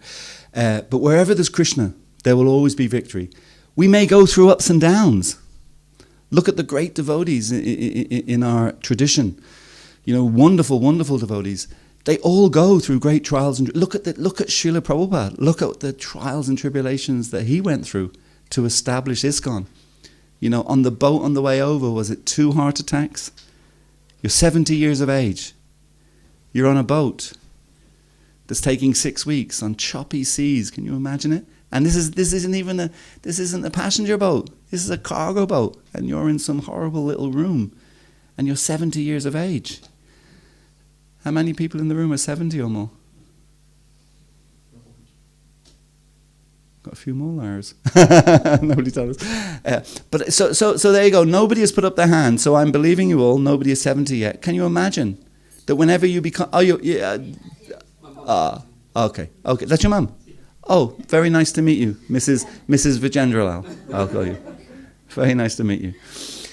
Could you imagine getting on a boat now, not a passenger boat, a cargo boat, in a little tiny room with a wooden bench as a bed, no mattress or whatever, And being on that for 6 weeks, going across the Atlantic Ocean, on these waves like that, you know, and then have a couple of heart attacks, just to throw that in for good measure, that you have a couple of heart attacks. Can you imagine? I mean, what a challenge, you know. And this is Krishna's pure devotee, but yet put through those challenging situations, but then prevails and becomes so victorious and successful in all because the desire was there to fulfill the mission of his spiritual master and of the previous acharyas like that. Yeah, so I wanted to tell that story, and then I'll finish just to, because that's kind of a modern connection, if you like, a modern story with a modern kind of twist to it. But then just to quote two verses, I just want to quote two verses that are just so powerful, because these verses, one of them actually predates the 5,230 odd years when Krishna's grandson buried the Govinda deity. So we're talking about, you know, thousands of years ago, a conversation between Narada Muni and Bhakti Devi. And of course, Bhakti Devi is none different than Radharani, actually, you know. So this conversation is taking place between Bhakti Devi, Radharani, and Narada Muni. Narada Muni is the great transcendental preacher who travels the whole universe like that, spreading the glories of Krishna. So they have that conversation, and Bhakti Devi says to Narada Muni, Idam stanam padityaja videsham gamyate maya. The conversation is taking place in Vrindavan. That's where they're having this conversation thousands of years ago. This verse is in the Padma Purana. So the Padma Purana is at least 5,226 whatever years old, but it's also a lot older. And it is difficult for us to pinpoint exactly when this conversation took place, but it took place at least over 5,000 years ago, but it could be many, many, many thousands of years before that. And Bhakti Devi says to Narada, I will leave this place, Vrindavan, and I will go to faraway lands to spread the glories of Srimad Bhagavatam. So those three things, I'll leave Vrindavan, I'll go to faraway lands to spread the glories of Bhagavatam. Since Bhakti Devi spoke those words to Narada Muni, we have no knowledge, because it's not there, it never happened. We have no knowledge that anyone ever did that. Left Vrindavan, went to faraway lands to spread the glories of Bhagavatam, until Srila Prabhupada in 1965. He left Vrindavan, he was in the Radha Damodar temple in Vrindavan. If you stick a pin through the globe from India, straight through the globe of the earth, you will come out somewhere in North America. If you do it from the UK, stick it through the globe, you come out somewhere in Australia. We were always taught that in school, that the UK, the British Isles, the furthest part of the globe away is Australia. But if you do India, the furthest part away is America. So he left Vrindavan, he went to America, the furthest place away from Vrindavan. And the only thing he brought with him, aside from clothes and some granola, some grains to eat, etc., the only thing Prabhupada brought with him of substance was trunks of Srimad Bhagavatam. It's just extraordinary. I mean, it's just extraordinary, you know. And these texts from the Padma Purana are completely verifiable and completely authentic. You know, these things aren't made up. These exist. They're there. They're, you know, there's so much tests done on them, etc., and whatever, all the whole thing. So that's one verse. And then, because we're in this mood of 5,000 years ago and 500 years ago, and of course, it's ISKCON's 50th anniversary, at least here in the UK. So you've got all the fives, you know, 50, 500, 5,000. So that was 5,000 years ago, that conversation or more with Narada Muni and Bhakti Devi. 500 years ago, Lord Chaitanya said, Ebe nam sankirtan tikshna kadaya laya. And then it goes on, Yadi papi chadi dharmadura desha yaya mora sena patibhakta. So he says, I'll go back to the start, Ebe nam sankirtan tikshna kadaya laya. He says, I have come. And this is his mission. This was Lord Chaitanya's mission when he came. I have come with the sword. Interesting word to use. Kadaya means sword. With the sword of Harinam Sankirtan. So the chanting of Hare Krishna, basically. I have come with the sword of Harinam Sankirtan to cut out of the hearts, going back to the very thing we talked about at the beginning, to cut out of the hearts. Heavy kind of words in one sense, you know. To cut out of the hearts of all living entities the unwanted things, the anartas that exist in our heart. So lust, anger, greed, envy, all those not so nice qualities. That anybody think they don't have those qualities? Who thinks they don't have any lust, anger, greed, or envy? I'm not putting my hand up. So I have come with the sharp sword, actually, it's not just sword, but the sharp sword of Harinam Sankirtan to cut out of the hearts of all living entities these unwanted anartas. But it's not, the sharp sword is the chanting of the holy name. This is the sharp sword. It's not that we go around with swords, go downtown Manchester after the feast, or maybe go to one of the football stadiums, and when all the guys are coming out, guys and girls coming out of the football stadium, you'll be there with your sword. Hey! So the sharp sword is the Harinam, is the chanting of Hare Krishna. So I've come with the sharp sword of Harinam Sankirtan to cut out of the hearts of all living entities all these unwanted anartas. However, Yadi Papi Chadi, because Lord Chaitanya, his preaching was in India, in modern day India, the subcontinent of India. That's where he preached. He traveled all around India, but that's where his preaching was focused. He says, however, if some of you, and I think that we can include all of ourselves in this room as the some of you. However, if some of you escape my sharp sword of Harinam Sankirtan, escape and flee to faraway places. So again, UK, Europe is far away from India. America is even further away, where Prabhupada went, actually. However, if some of you escape and flee to faraway places, I will send Mora Senapati Bhakta. I will send my Senapati Bhakta. Senapati Bhakta means my commander-in-chief of bhaktas, of devotees, like that. I will send my Senapati Bhakta to go and capture you. So, 500 years after Lord Chaitanya spoke those words thereabouts, what happened? Srila Prabhupada left India and he came to those faraway places with the sharp sword of Harinam Sankirtan. He sat in Tompkins Square Park. I mean, these things are amazing, He comes. I mean, think of the dedication. I was going to say he was all on his own. He is all on his own. Except, of course, Krishna's in his heart, which is a big difference from being actually on your own. But in the context of the physical body, etc., and reflecting on ourselves, he's on his own. He can't turn around and have a conversation with this person, or he can't turn around and have a conversation with that person. Although, having said that, one day he was in Tompkins Square Park or thereabouts in New York City before anything had happened, before the movement had really got going.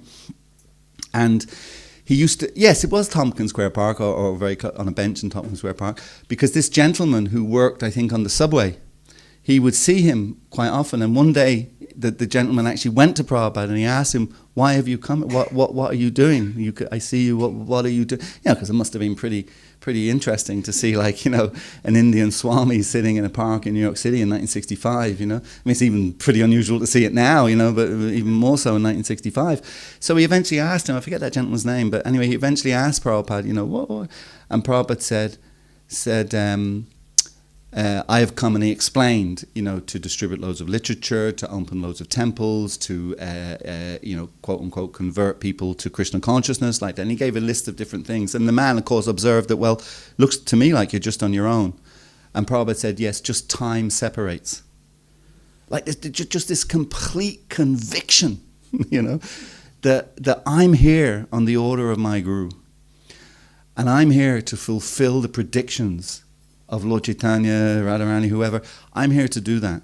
And Prabhupada, nothing was shaking him from that. It's just such an extraordinary thing. You know, if we want to do something and it's somewhat difficult, what we want to do is somewhat difficult, and we kind of even meditate, we know it's going to be difficult, but then we embark on it, and then it is difficult. And then this obstacle comes, and that obstacle comes, and this. we kind of pretty quickly find a way to say, I think I'll take on some other task, and we move away from it. It's too difficult like that. What could have been more difficult for Prabhupada? I mean, at one time he's staying in Dr. Mishra's ashram. He's just got this room. There's no window in the room even. And in that room he's got his little dictaphone because he's translating books already. This is another extraordinary thing about Prabhupada. Like, it's just extraordinary. You know, actually there's a phrase in Bhagavatam, ekena manasa, one-pointed attention. And oftentimes when we want to focus our minds, it's good if we just focus it on one thing. We want to achieve something. So this is the book distribution marathon. So devotees now, they're very one-focused. I just want to distribute books. If you ask them, well, before you go out and distribute books today, could you cook prasadam? You know, could you lead the kirtan? When you come back, could you give the class? You know, I also have some people coming, and I'd like you to talk to them, and maybe if you could do this. And you give them a whole list of things to do, they will just say, no, I can't, it's too much. But Prabhupada, you know, he was translating all these books. I mean, you know, all these massive volumes of Bhagavatams, all these books that you see on these shelves. You know, and actually, most of our temples, when you come in, they don't have a full set of Prabhupada's books because they don't really have the room for them all this way. Because if you put the full set of Prabhupada's books, it takes up so much space, and you have to have a big bookshelf and the whole thing. So Prabhupada's translating all these books. You know, that for any individual would be kind of it. So many writers, when they're writing a book, they just lock themselves away from society and they just start to write a book. You know, Prabhupada's translating all of these books, some of his purports, particularly in the first, second, third cantos. I mean, you know, they're books in themselves, just a purport. It's like, you know, and I know this because you're always guilty of it. You know, you come to it and you think, is this a long purport? You flick through the page, see how long it is. You know, see if you'll be asleep before you finish reading it. You know, it's extraordinary. You know, it's just this volume of translations, and it's not just translating the texts, but then giving his purports, meaning his explanation of those texts, just incredible. But hey, hang on a sec. He was opening temples. He was opening restaurants. He was opening schools. He was starting farm communities. He was creating scientific societies. You know, it's just incredible what he was doing. You know, and he was at this, he was plus 70. It's just an inconceivable thing. But anyway, what was I saying just before I got into all the extra? Oh, this gentleman, on the bench says, just time separates. Probably just rock solid. Oh, yeah, sorry. So he's in Dr. Mishra's ashram. No window in his room. Got his dictaphone in there, because that's obviously what he's using to do his translations. He goes out to buy some boga to cook prasadam. And it's explained, this is in winter time. Prabhupada's like, basically, as he says himself, you know, I'm a Calcutta man, you know. So how many people have been in Calcutta? Right. So temperature in Calcutta in winter, you know, 30 degrees, you know, whatever, yeah, winter. You know? And not just hot, but wet hot, humid hot. It's just so warm, you know. So Prabhupada now is in New York, Calcutta man, he's in New York City, wintertime. He goes out with the wind, walking down from where he was staying to the shop, taking into account the wind chill factor. Minus 30, and he's wearing a dhoti. He's 70 odd years of age. You know, comes back from the shop, has his vegetables to cook his prasadam. Someone has broken into his room and stolen his dictaphone. Now, if you've got even a scintilla of doubt about what you're doing, and then something like that happens, you would just, that's obviously what I'm doing. That makes no sense. This is crazy. You know, I mean, you know, if Krishna wanted me to do this, he wouldn't allow someone to steal my dictaphone. You know, but Prabhupada just rock solid conviction in what he was doing like that. So whenever we're facing challenges and difficulties and whatever, I think we should just reflect on Prabhupada, and then understand how fortunate we are. You know, for all that he's given us. And all that we have to do, if we can do what Prabhupada did, that would be wonderful. Hey, fantastic. You know, anyone who wants to try that and whatever, absolutely, you will have our full support. You know, but actually, ultimately, all that we have to do is be sincere to the teachings that Prabhupada has given us. Follow the process as rigidly and as closely and as sincerely as we possibly can. And also, as I said at the very beginning, to try to give other people, not for our benefit, for their benefit. Everyone is thinking, I mean, not everyone maybe, so many people, it's just the world is weird. On the one level, you hear people always complaining about the traffic, about the infrastructure, about the hospitals, about the this, about the that. But on the other side, everyone's actually kind of thinking this world's a wonderful place. And they're all always aspiring. They may not think it's perfect quite yet, but when I pay my mortgage, then it'll be perfect. Or when I get that new car, then it will be perfect. Or when I do this, I'll do it. And they're always striving to think they can find perfection, to think that they can find happiness. And it's just the most base misunderstanding of our whole existence. That you can never, as an eternal spiritual being, which is what we all are, and not just us, of course, anything that's born, anything that grows, anything that produces byproducts, anything that dwindles, and anything that dies. So all the insects, all the plants, all the animals, all the fish, all the birds, and of course all the humans, we are all eternal spiritual beings. And we can never find that happiness that everyone's striving for. So that's the anomaly again. It's natural. It's our constitutional position to want to be happy. That's perfectly natural. But it's just that everyone is looking for it in the wrong place. And they will never find it. Even though they're striving and striving and striving for it, they will never find it where they're looking. It's kind of like, I have a couple of grandkids now, so if you have a game of hide and seek with them, and you know where it is, where the thing is that they're looking for, and they're just looking everywhere, it's almost cruel. You know they can't find it. They really want to find it, and you know they're not going to find it because they're not looking in the right place. And that's exactly what it's like. Everyone wants this happiness, but they're just looking in the wrong place for the happiness. So we come in, that's where we come in to direct them to the right place to look for this. And that's compassion. That's what compassion is, to bring people that the happiness that they're craving. Susukam kartamaviyam. I will stop there because I think I've probably gone on longer than I should have. But if anybody has any comment or any question, please, you're most welcome to ask. Yes?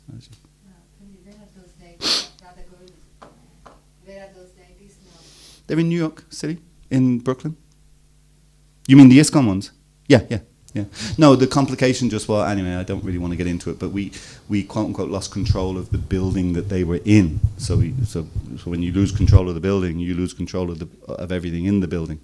So there was a whole process we had to go through. But now in the 50th anniversary year, it all came back. So it's all happened nicely. But yeah, New York and Brooklyn. Radha Govinda.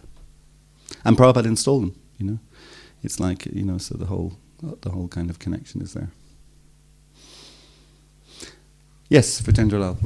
Nice to see you, by the way. I want to say that some great times are going ahead with the TLVP. So, I want to say a few words where we are. Yeah, okay. Well, briefly, the target for the opening, the TOVP stands for the Temple of the Vedic Planetarium, which I'm sure, by the way, now we were talking about Prabhupada about, translating books, opening restaurants, opening temples, opening gurukuls, opening farm communities. He also wanted to build this temple, the Temple of the Vedic Planetarium. Massive temple. It will be the biggest second biggest religious building in the world, second tallest religious building in the world. It will the only one that will be fractionally taller. I think it's. I think we're talking just 2 meters. I think is the Vatican. And then the obvious question to that is, well, why didn't we just build ours 2 meters higher? And the problem with that is because we're building it in West Bengal, where there is no concrete or no rock. It's all mud. So for you to build a building like that's already really big, an extra 2 meters higher. When you get down to the ground level, you have to go out another 100, 200 meters in order to secure it, So that's the reason why we didn't, We'll probably put a flag on or something, and just to make it. So the Temple of the Vedic Planetarium, and actually, thank you, Vijendra Prabhu, because that goes back to the beginning when I said about reading the book Life Comes from Life. This isn't a temple. This temple is not meant to be. Of course, Radha Madhava will be there. Lord Nrsingadev will be there. And the Panchatattva will be there. But its main purpose is not to show people the deities or to train people in deity worship or anything like that. That's why it's called the Temple of the Vedic Planetarium. The main focus will be the planetarium, where it will show the cosmos according to the Vedas, which of course is very different than what kids are taught in school like that. So again, from Prabhupada's perspective, it's all about a combination of reaching out to people, lost souls, to bring them to Krishna, but simultaneously it's about smashing the bogus presentations that are particularly made by, you know, the not so innocent people who actually have an agenda, you know, an atheistic agenda. So the whole idea of this temple. So yeah, so it's a huge temple. Prabhupada first started talking about it, I think, in 1972. So it's been a long time in the making.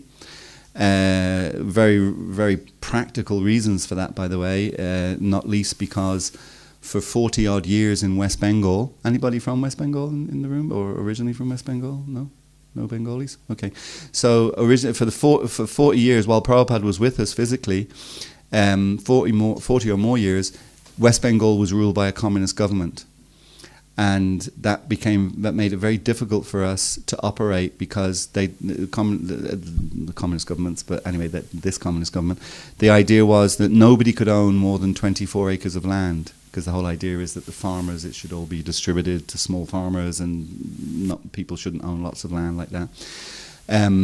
So that was a problem for us in terms of building the temple there. But the government changed a few years ago, and the Trinamool Congress Party are in now, and they gave us permission. They gave us permission, and they've allowed us to own more land, and so many things they facilitated. So now the temple started building. Actually, it was started to be built. I'm not sure what year it was, but I was there. The first thing they had to do when building this temple was they had to, because it's only mud. You know, it really is like hundreds of feet down, you're still in mud, you know. So that's a big kind of problem for building, particularly big buildings, you know, because, you know, you need, actually talking about New York City, Manhattan is built on granite. It's built on granite. Like, it's just so solid. I mean, literally a nuclear explosion wouldn't practically destroy, you know, at least the foundations of these buildings, because it's built on granite, you know. But West Bengal is mud, and that's a real problem. So effectively, the way this building is being built is that it's actually on a movable, the foundation, big circular foundation like that, it's actually movable. You know, and that also helps because you do have there is seismic activity in that part of India, so that also helps because, you know, there's give in it. But that platform, that foundation, is resting on, and I'm sorry now, I'm going to have to. It's either 300 or 3,000. I mean, that's quite a big difference. But I think if I was to guess, I think I'd be inclined to say 3,000, but it's one of the other, 3,000 or 300 pillars, piles. They're called piles, you know, these concrete pillars. And they're 100 feet or 100 meters. I'm sorry, a little short on detail here. But they're 100 feet or 100 meters. If I was to guess, I think it would be 100 meters. And they have to be driven into the ground first till they're submerged. So they go right down. So as you go down, the mud gets less and less wet and more compact and more strong. So as you drive all those piles down, and when you have 300 or 3,000 of them, then that stabilizes. That's a real stabilizer. And then you place that big concrete platform on top of those. You know. But I was there when they were first started the construction. So the first thing they have to do is they have to put those piles down. And they have these big pile driver machines that they bring in. And they literally just pound these things into the ground. Boom, boom, boom. And because they're so expensive and anyway, the whole thing, they were working 24/7. And I remember I was staying in Mayapur at that time. And sleeping was a real problem, you know, because it's like you're lying down in your bed and it's like boom, boom, boom, boom, boom, boom, like, and you're shaking, you know. In fact, I'm convinced that my room was 205, and a few mornings when I woke up, I was in room 2010. But literally, boom, boom, boom, boom, boom, boom. But anyway, that's all done now. The whole superstructure is finished. They're working on the interior now, and the aim is to be open by 2022. So that's only literally Gorpanim 2022. So we're literally talking 2 years and a month or two. Yeah, that's the aim. As we know, all building deadlines, if you've ever had any building work done, are often not met. But that's the target, and that hasn't shifted yet. So we're still aiming for that. It hasn't been shifted yet. So hopefully that will come to pass. And then what will happen is there will be a big ceremony where the deities from the existing temple, we're only talking, you know, between 100 and 200 meters that they have to be moved. It's actually a very short journey, you know, from where they are now to. But then the deities will all be moved. Radhamadava, Lord Nrsingadev, Panchatattva, and then there'll be a grand opening, etc. So that's a TOVP, and you're all welcome to come to that. We're trying, let's see, but we're trying to get a member of the royal family here to come to the opening of that, because the connection, the historical connection between Britain and India, and just such a significant thing. They've indicated interest in it, but they haven't confirmed yet. So we'll see where that goes. Again, I probably shouldn't be saying that if I'm online.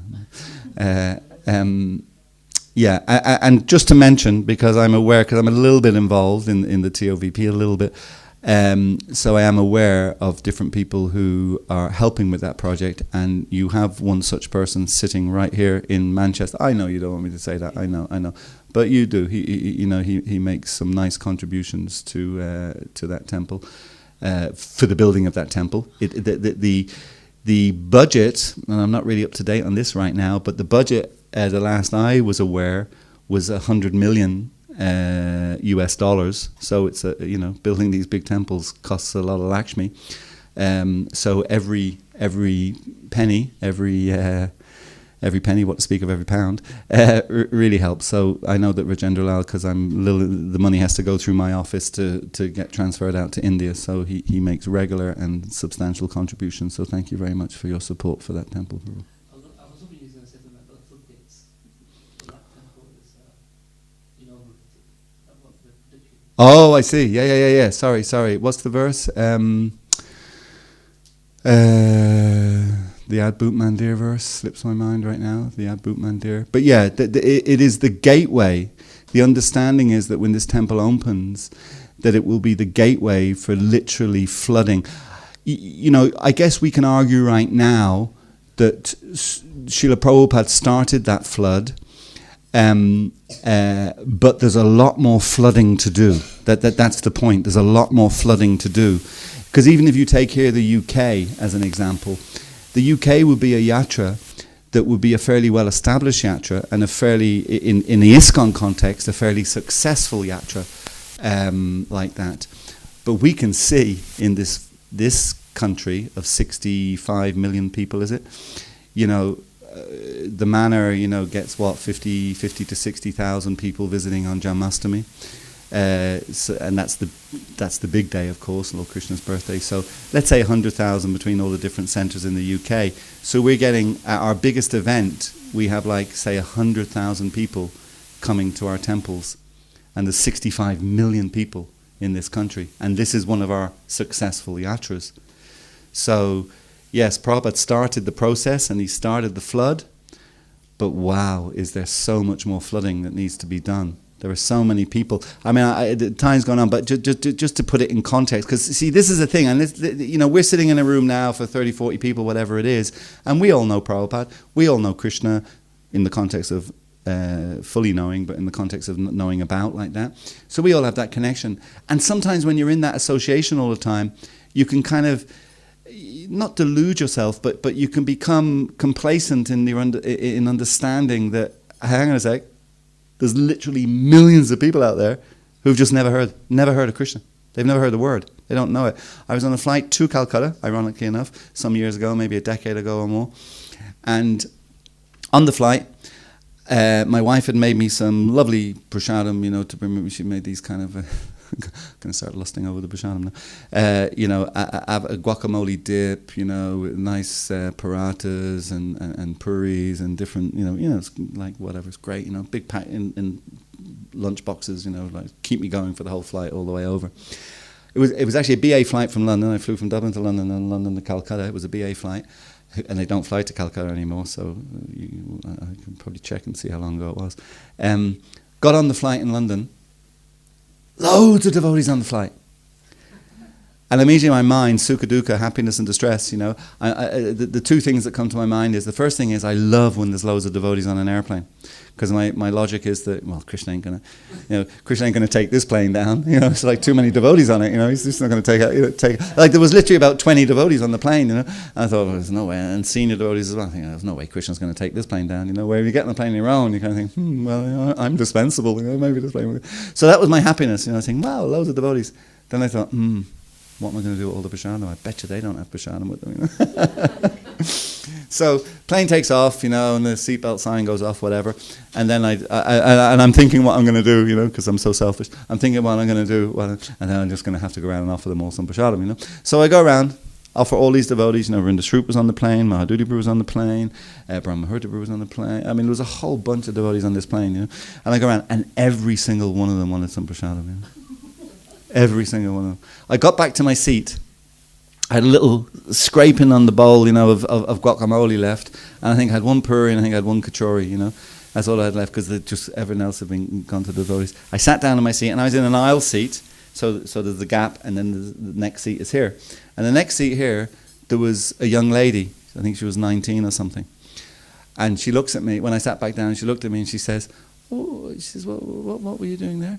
And I says, and then I explained to a vegetarian, these are my friends. I didn't know they were on the plane, but my wife had made me this, so I went around and I was just giving them some of this, see if they wanted it. It's very nice, it's tasty. And when I finished explaining what I was doing, she says to me, "Oh, could I have some?"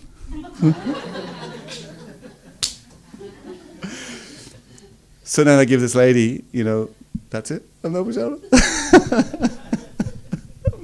I hadn't ordered a meal. Anyway, so she that was grand. You know, that was the nicest part, actually, being able to give her prasadam. You know, but then she was curious and she was asking me. She said, and I think she said the dreaded words. You know, the dreaded words. I think she said, "Are you Buddhist?" It's great the way the Buddhists have really carved out their own niche in the context of what you would call, I don't know what you would call it really, but I was going to say Hindustan, probably not a good word to use, but you know, in the context of the Indian traditions, they've really carved out a niche for themselves that they're identified. We should do that. We shouldn't be just seen as quote unquote Hindus. You know, we should be seen as Vaishnavas, as Hare Krishnas. You know, that really is what we need to do. But anyway, that's another thing. So I think she said that, "Are you Buddhist?" And then I explained to her, "No, we're Hare Krishnas." Have you ever heard of the Hare Krishnas? Now, it is an interesting thing. She was on that plane because all these planes link up. You know, she had got a BA flight from Chicago to London and then got on our plane. You know, she was on that plane with also 20, I think even more, maybe 30 people, and they were coming from a not a Sunday school, a church. They were coming from a church in Chicago, a Christian church in Chicago, and they were all going to Calcutta to Mother Teresa's mission, and they were going to help with doing charity work. I'm not sure exactly what work they were doing, but they were all going over there to do charity work, and they were all kind of like teenagers. You know, they were a young group of teenagers. And so I said, "Hare Krishnas, have you ever heard of the Hare Krishnas?" And she said, "No. What are the Hare Krishnas?" So there's millions of people out there who have just never heard of Krishna. Never heard, you know. So Prabhupada started that flood, you know. We should continue it. It's the only payment that we really have to make to Prabhupada is to continue that. And just to finish that story, I talked with her for the whole 7-8 hours that the flight took. Literally the whole way. She was so interested. And you know, it's great when you're talking to someone who's never heard anything before because you just give them all the basics of the philosophy, not the body, etc. And you get into the whole thing. And that was my main focus. We're not the body, eternal spirit, soul, you know, And of course, when you're talking like that, you know, the tendency is you're talking, you know, kind of from a platform of realization, at least in the context of a person like that you're talking to who has no idea of these concepts. So it sounds like you're an authority. You know, sorry, not the body, you know, and the mind. You know. When we're coming into land in Calcutta, you know, and they're supposed to be, they're starting their descent, you know, it was the roughest, most difficult, but even still to this day, that I've ever been on. It's one of those ones where loads of them, including this girl actually, was throwing up, you know, the loads of the plane were throwing up in the sick bag. It's one of those flights where you're looking at the staff and you're really looking at it very, very closely at them, you know, because you're thinking like, are they worried? Is this a worrying situation that we're in, you know? But I remember thinking, I've got to look cool. I've just been telling this girl for the last 7 hours, you know, that we're not the body, you know.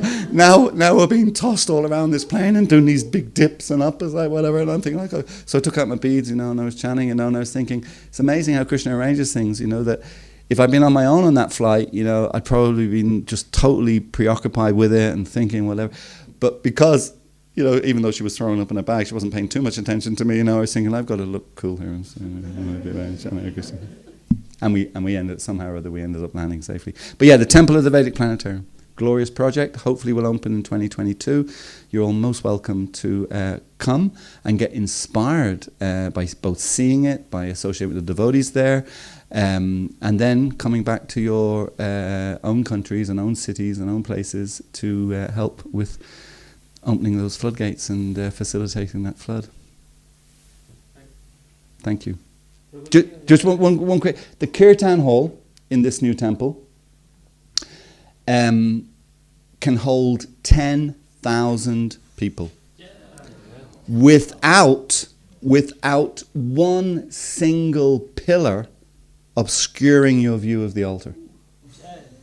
That's when the pillars come in, and then outside the pillars it can hold more people. But within the pillars, it'll be a circular kirtan hall with the deeds. Within the pillars, so no obstruction of views, 10,000 people. Can you imagine the kirtan that will happen there? Sorry, Prabhu. Prabhuji, yes, I heard that they were opening the biggest deity kitchen unit too. Is that in February?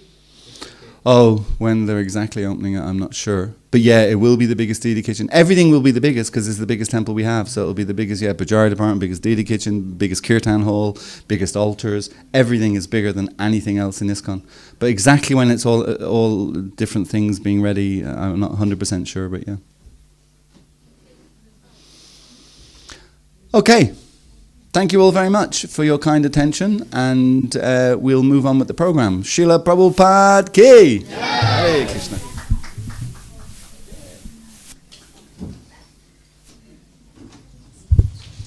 Hare Krishna. So thank you very much, Praghosa Prabhu, for your wonderful, inspiring class. There's so many points that we heard today. It is wonderful to hear from Prabhuji. We gave Prabhuji to speak about 2:30, but it's 3:15 now, and we can't say no to him because he's our boss. I think I know Governor Trash Prabhu is very punctual about timekeeping. Today he was completely, quiet. He didn't even do any gesture. It was like a minute for me. So again, thank you very much, Praghosa Prabhu, for giving your precious time to our temple, and hopefully we'll see more and more of Prabhuji's association here. So many of you are not here when we introduce Prabhuji here. So please welcome Prabhuji again 3 times loudly chanting Haribo, Haribo, Haribo. So 1 or 2 quick announcements. Our next big event is the Sankirtan on 31st December evening. So there will be a program starting at 7 o'clock in the temple. We'll have a Sankirtan festival on that day. So honoring all the devotees who went out for book distribution throughout the December. And after that program, we'll have Prasadam together, and then we'll go to city center for our biggest Harinam in the year. Right. So Praghosa, you are most welcome if you want to come along. I think generally we get on that day, about 30 to 40 devotees going out in the city center. And many times the police says, we are the biggest attraction in the whole, gathering there. So if you want to see a big party in the city, please come along. It's a free party. You can just chant Hare Krishna and be happy with all the devotees there. So that's on 31st December. We don't have any program before that, Gauranga Prabhu. Yeah, I think that's the biggest one. And there are many programs coming in the new year, but let's tackle this one first. So on 31st December we have a program. Any devotees or a guest who come for the first time, if you can just stand up on your place so we can welcome you nicely to our temple. If you don't feeling shy, yeah. Hare Krishna. So if you are a family, just one family member can introduce the whole member. Is the whole family, Prabhuji? Would you like to introduce your family? I come from Beijing. Beijing, Jai. Gopal, Swami Gopal Swami also. Acha, acha. There, and a lot of Swamis also come. We had a small Krishna temple there also. Oh, acha, acha. Because of some communist issues, they decided to shift it to 3 places. Like he said that Gopal Krishna Murti shifted from Vrindavan to Jaipur, Jaipur to New York. Same happened in Beijing also. Jai. So Krishna just made you hear what exactly you wanted to hear. Okay, would you like to introduce your family? My wife is here. Uh-huh. My daughter is here. She is just graduating from University of Manchester. Okay, Thank you okay. for her graduation ceremony. Okay. And Okay. she's her friend. She's from Japan. Oh, wonderful. First time. She's first time coming. Hare Krishna. Wonderful. Haribol. So please welcome this wonderful devotees to the temple. Hare Krishna. Hare Krishna. Hare Krishna. Would you like to introduce yourself, Prabhuji? My name is Rajesh. So actually I'm from Kerala. So I just moved over here as part of the work. Thank you very much. What do you work as, Prabhu? I'm in the software. Software. Oh, wonderful. Okay. Welcome back. Welcome to the Manchester. Yourself, Prabhu? My name is Arvind Yadav. So he is my colleague. So we are working for Kellogg's, and I came from Pune. My native is Ayodhya. Oh, Jay. Jaho. Haribol. And also Mr. Kellogg's, did you say? Yeah. Yeah. He was a vegetarian. That's why he got into that producing cornflakes, because they're vegetarian like that. So thank you very much for coming today, and we hope you have a wonderful time today here. And please be part of our family. Also, Prabhuji, I know you are visiting, but if you ever get some problem in Beijing, you can come to Manchester. You're always welcome here. Hare Krishna. Okay, Hare Krishna. Thank you all very much. So I'll hand over to Madhav Kumar Prabhu. He will do the book distribution score. He's also new. Wonderful. Is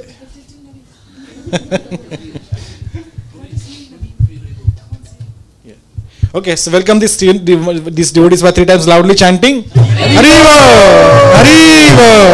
Haribo! So thank you very much. Prabhuji, sorry I missed you. I'm sorry you were part of the family. My name is Nitin Vilmore. I am from Amravati, Maharashtra, from India, and I am doing MSc Aerospace Engineering in University of Manchester. Oh, wonderful. Please make our planes very safe. Thank you very much. Hare Krishna. Okay. Please take a seat now. Hare Krishna. Hare Krishna. Hare Krishna. Krishna Krishna. Hare Hare. Hare Ram. Hare Ram. Ram Ram. Hare Hare. Thank you very much, Prabhu Prabhu. Your presence itself is very, very inspirational. We wish we could just go on listening to the amazing pastimes, but we have a constraint of time. So, Prabhuji made a very important point right at the start that we have a situation to deal with. We are constantly looking for happiness in the wrong places. We are seeking pleasure in places which are becoming sources of misery instead. So, in this month of giving, where we are constantly thinking about well-wishing our friends and family, I hope you agree with me that the most important welfare activity in this world is to give everyone the holy name of the Lord. So in that mood, in that spirit, month of December, we dedicate towards distributing Srila Prabhupada's books, Krishna's words, as much as possible, as much as we can. So for the pleasure of Panchatattva and Radha Gokulananda, and on behalf of Srila Prabhupada, I have some scores to share with you, what we've done last week. So every time I announce a person's name and his score, please encourage their efforts and motivate them by loudly chanting Hari Bol. Is that okay? Shall we do a practice? Hari Bol! Like that. And maybe if they're in the room, they could stand up. Possibly. Possibly. So we'll start with His Holiness Dayananda Swami Maharaj.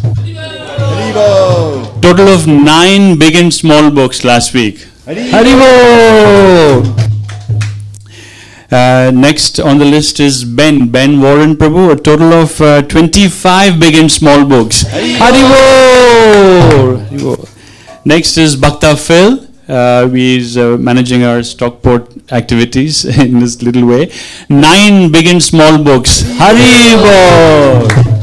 Then our dear Gaura Nataraj Prabhu. Gaura Nataraj Prabhu has kindly been supporting our monthly Harinam activities in Sale Town Center. We have this month completed a full year of going there every single month of the whole of last year. Haribo!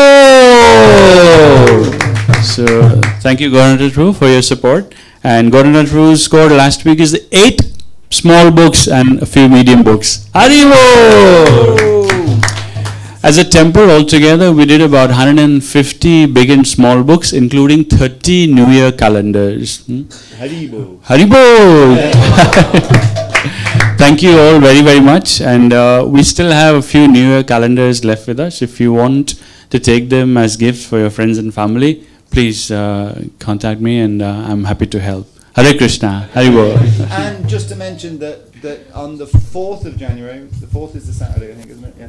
On the 4th of January, there'll be a national Sankirtan festival at Bhaktivedanta Manor all day. Well, the whole morning. It will start from about 9 o'clock in the morning right through to lunchtime. And it will be all the different devotees from all over. So, we'll have devotees from Scotland, from the north of England here, Newcastle, Manchester, Midlands, Birmingham, Leicester, Coventry. We'll have devotees then all from the Manor, from central London, South London, Brighton. We'll have from Wales, from the whole country, the whole UK will come and have a big Sankirtan festival, and you're all welcome to come to that festival. Brihad Mridanga Book Distribution ki jai! Harinam Sankirtan Yagya ki jai! Nitai Gaur Premanande. Hare Krishna. So actually we are over time, but we'll still have a kirtan. We'll have a 10 minutes of kirtan. So in the 10 minutes we have a very fast kirtan. And I'll ask our dear Jagannath Prabhu to do that, very enthusiastic 10-minute long kirtan. I think you are the only one capable of doing this. No. Who's going to say? Oh, no, go ahead. I thought it's your son, right? You can that. Yeah. We can all stand up now and we can do the Sing kirtan. together. Hare Krishna.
Okay, 10 minutes.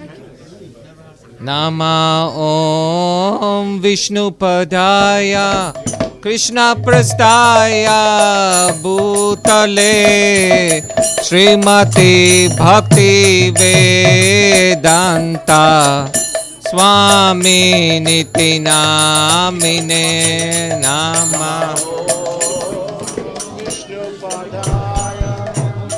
Krishna Prastaya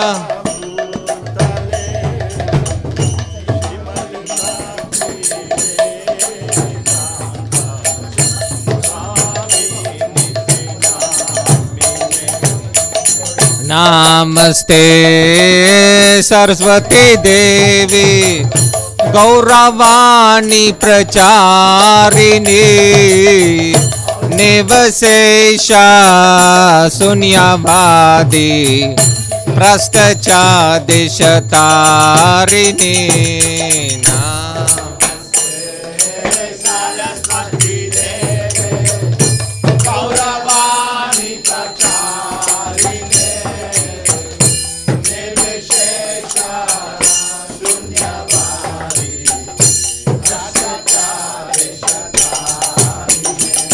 Jaya Shri Krishna Chaitanya Prabhu Nityananda Shri Advaita Gadadhara Shivasadi Gaura Bhakta Vrinda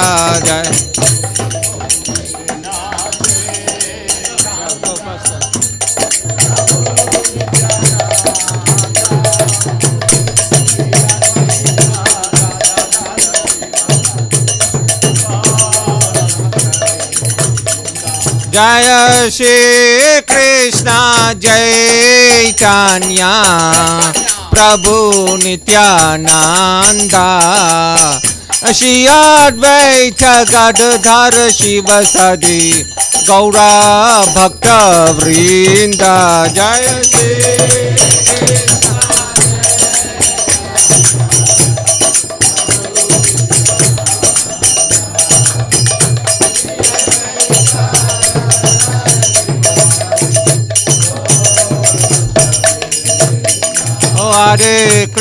Hare Krishna, Krishna Krishna, Hare Hare, Hare Rama, Rama Rama, Hare Hare, Hare.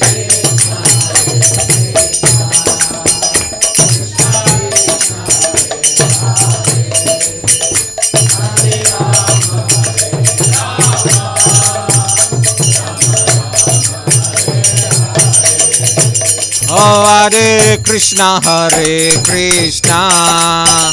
Krishna Krishna, Hare Hare, Hare Rama, Rama Rama, Hare Hare.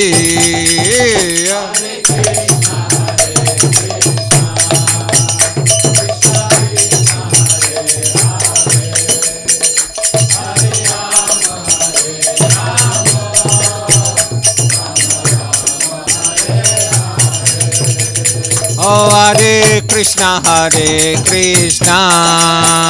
Krishna Krishna, Hare Hare, Hare Rama, Rama Rama, Hare Hare, Hare.